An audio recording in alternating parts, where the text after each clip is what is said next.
अब इसके अलावा जो आपको एक पॉइंट सबसे ज़्यादा ध्यान रखना पड़ेगा कि आपके कॉलेज या आपका इंस्टीट्यूट जो होगा उसकी जो क्लास टाइमिंग्स होंगी क्या वो चेंज तो नहीं होती हैं हर मंथ। और अगर आपके इंस्टीट्यूट की आपके क्लास की टाइमिंग हर मंथ चेंज होगी तो आप कहीं पर भी एक परमानेंट जॉब नहीं कर पाएंगे, क्योंकि टाइमिंग चेंज होने की वजह से आप अटेंड नहीं कर पाएंगे जॉब। तो अब क्वेश्चन आता है कि सिलेक्शन ऑफ कॉलेज कैसे करें, क्या मेथड है, कैसे पता चलेगा कि हमारा जिस कॉलेज में एडमिशन हो रहा है वो सही है या नहीं। मैं आपको गारंटी के साथ बोल सकता हूँ, अगर आपने सिलेक्शन ऑफ कॉलेज गलत किया तो आपका मोटिव जो आप सोच के आए सिंगापुर में पूरा नहीं होगा 110%। आप उस कॉलेज में एडमिशन मत लीजिएगा, क्योंकि इससे आप जॉब्स नहीं कर पाएंगे, आपको बहुत ज़्यादा दिक्कत आएगी।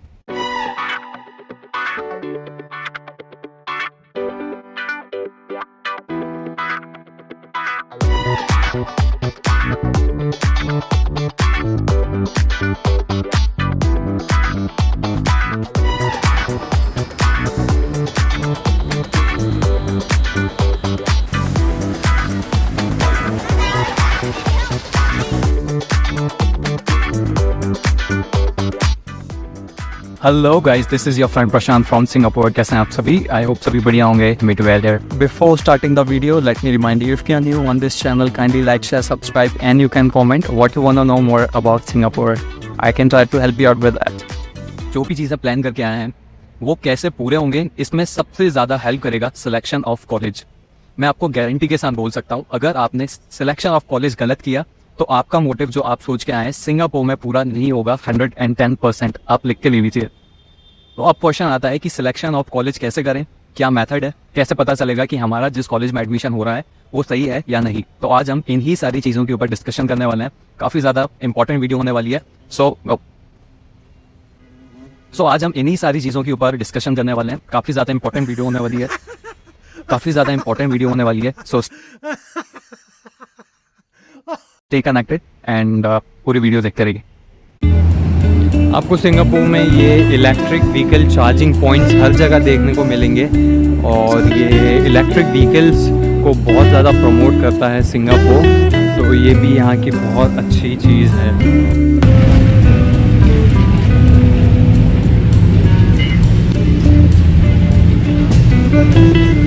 बहुत सारे स्टूडेंट्स जो सिंगापुर आते हैं, सबका अपना अपना एक मोटिव होता है सिंगापुर आने के पीछे।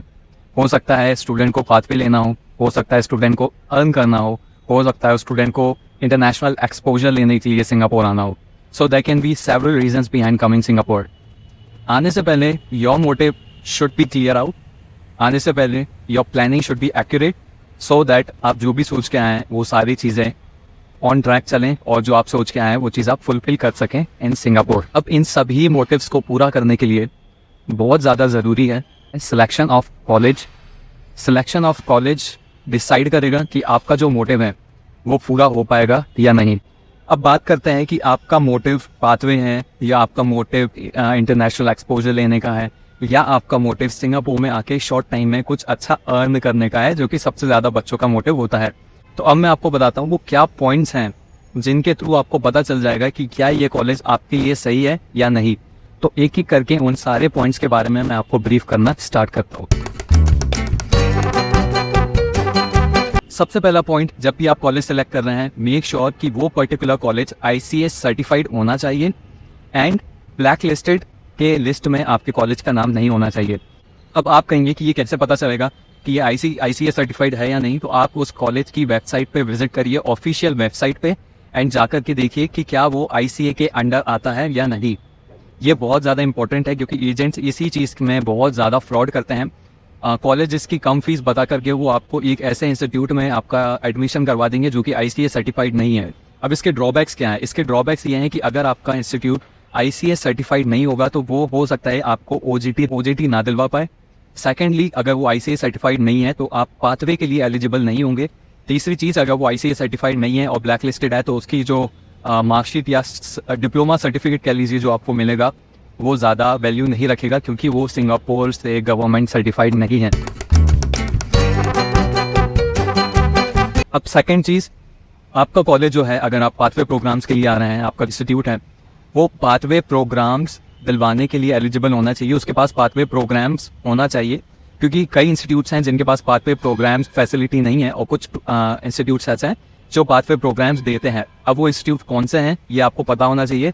और आप जिस इंस्टीट्यूट में आ रहे हैं और अगर आपका मोटिव है कि आपको पाथवे लेना है, तो आप मेक श्योर करना पड़ेगा कि आपका इंस्टीट्यूट पाथवे प्रोग्राम एलिजिबल है।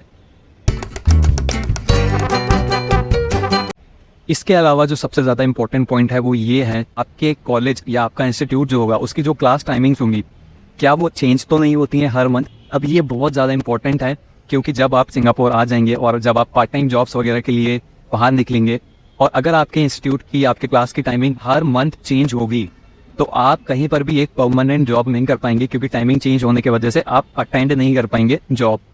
तो अगर आपका कॉलेज हर महीने क्लास टाइमिंग चेंज करता है, तो आप उस कॉलेज में एडमिशन मत लीजिएगा, क्योंकि इससे आप जॉब्स नहीं कर पाएंगे, आपको बहुत ज़्यादा दिक्कत आएगी। देखिए, सिंगापुर में बहुत सारे कॉलेजेस हैं, बहुत सारे इंस्टीट्यूट्स हैं, बहुत सारी यूनिवर्सिटीज़ हैं।